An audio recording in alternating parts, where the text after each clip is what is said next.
introducing this bill. It's good legislation, and I urge my colleagues to support its passage, and I reserve the balance of my time. The gentleman reserves. The gentleman from Tennessee is recognized. Thank you, Madam Speaker. I rise in strong support of H.R. 2919, the Open Book on Equal Access to Justice Act, also known as the Longworth 1004 Act.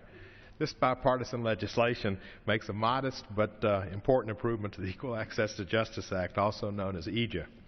That act, which was enacted in 1980, allows parties under certain circumstances to be awarded attorney's fees and court costs when they prevail in litigation against the United States. EJEA enables ordinary citizens such as veterans, senior citizens, and advocates for clean air and clean water to fight unfair or illegal government actions without fear of the court costs involved. And over the years, that act has succeeded. But since 1995, when certain reporting requirements were eliminated, we've had no reliable data on how much money the government has awarded in these proceedings.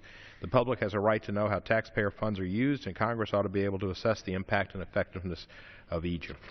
To address this failing, H.R. 2919 would require the Administrative Conference of the United States, a highly respected nonpartisan agency, to prepare an annual report for Congress on the fees and costs awarded in these cases. The reports would also include the number and nature of the claims involved. The conference would also be required to establish a publicly accessible, searchable database with this information, as well as the case name, the agency involved, and the basis of the award. I'm very pleased to sponsor this bill along with the gentlewoman from Wyoming, Ms. Lummis, who's done a great job bringing this to the floor and shepherding it through to hopefully be passage here and hopefully become law. And we've worked on a bipartisan basis to address this issue.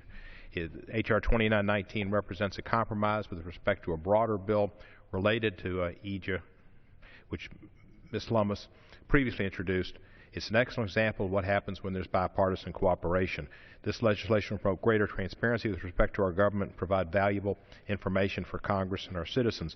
It exemplifies the bipartisan cooperation we are capable of in this chamber. I urge my colleagues to support it, and I reserve the balance of my time. The gentleman reserves. The gentleman from Ohio is recognized. Thank you, Madam Speaker. I'd now like to yield 3 minutes